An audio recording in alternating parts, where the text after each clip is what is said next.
Before you get into the real estate market, get clarity, perspective, and the information you need. I've been listening to you, and I love your show. Right here with broker owner Dan Gemus, host of the Dan Gemus Real Estate Show.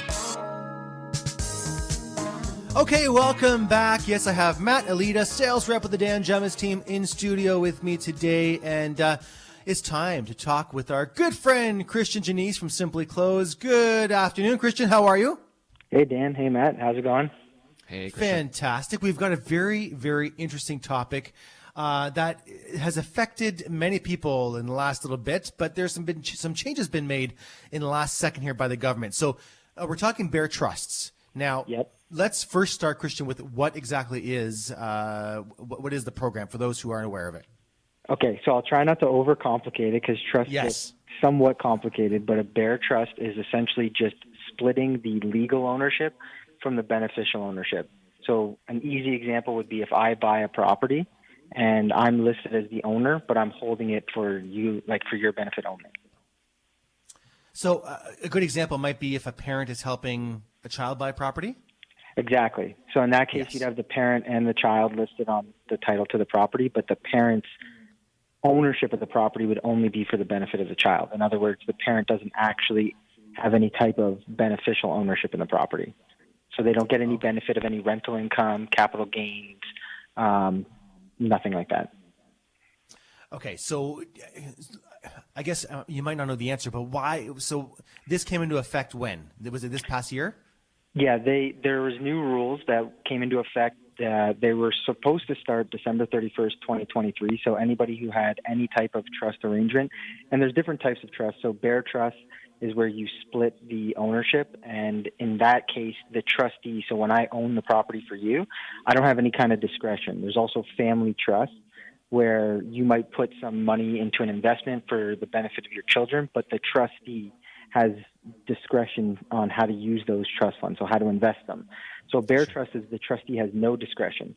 So previously, like other types of trusts did have these reporting obligations.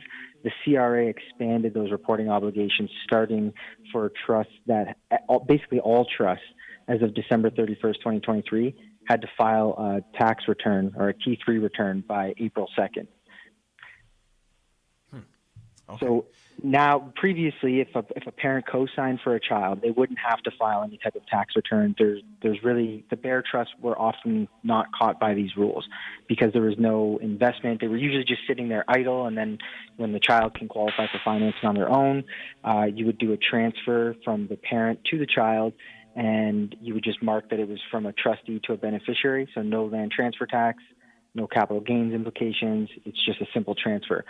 But now the rules are actually so far-reaching that the CRA, if I buy a cell phone for the benefit of my child, that would technically be a trust. I'm not the one that owns the cell phone. Yeah, so obviously that's taking it to its logical conclusion, and I don't think the CRA would necessarily enforce that, but that's how wide-reaching the rules are drafted. The reason why they've implemented these rules is because, as you know, there's the non-resident ban on purchasing property in Canada, which has actually just been extended from, it was supposed to expire 2025, now it's going until 2027. And the non-residents were using trusts, basically bare trusts, to purchase property, even though they weren't allowed. They were using it anyways, and because there was no reporting obligation, there was no way to penalize these individuals. So now they've made it so wide-reaching that it captures, parents that have co-signed for their children. That would be the most common example. And there's a penalty of up to $2,500 and up to 5% of the maximum value of the asset. So in the case of the house, it could be quite expensive. Wow.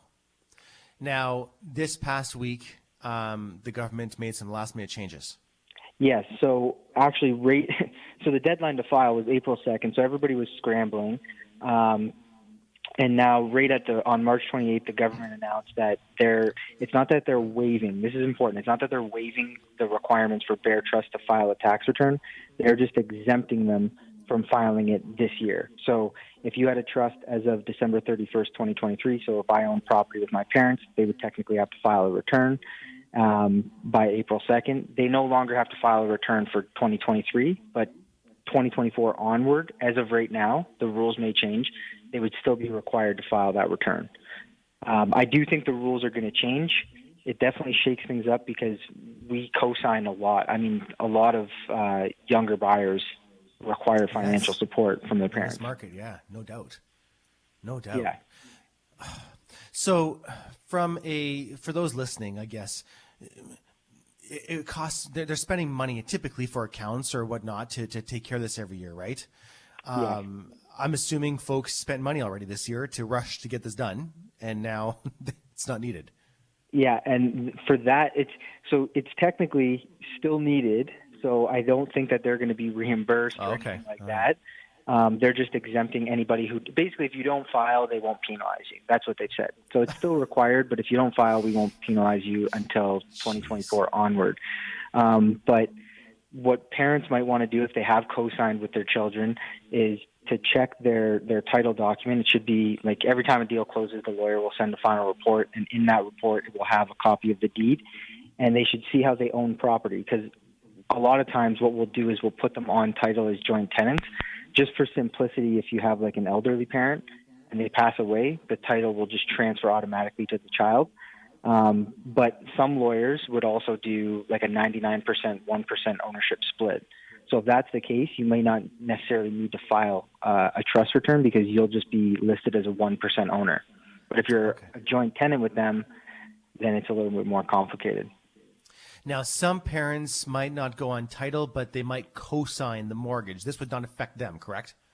Yeah, so if you're a guarantor, so you just co-sign but you're not on title, then this wouldn't affect you at all. But as of lately, at least as far as I've been practicing, most banks require that any co-signers be listed on title to the property. That's not mandatory by law, but that's just the bank's policies. Okay. So it's really annoying because I have a lot of clients that have co-signed for their children. Well, you'd have to right now. It's ridiculous, right? So they're trying to help for sure as much as they can. And now they have to file a tax return every single year. And it's one of those things where if you don't file the tax return, but then you sell the property later and you claim that you don't have a capital gain because you held it in trust, you almost, what's the cost benefit, right? Like, nope, right.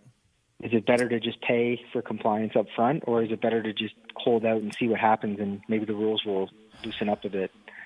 Wow. Listen, if anyone has questions out there, Christian, what's the best way to reach out to your team?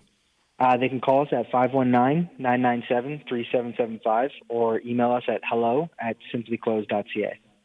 hello@simplyclose.ca. Our website is simplyclose.ca. Christian, Janisse, thanks as always. Thanks, Christian. Thanks. Have a great weekend. Bye. You too. That's Christian Janisse with Simply Close. Again, simplyclose.ca is the website. We'll take a break.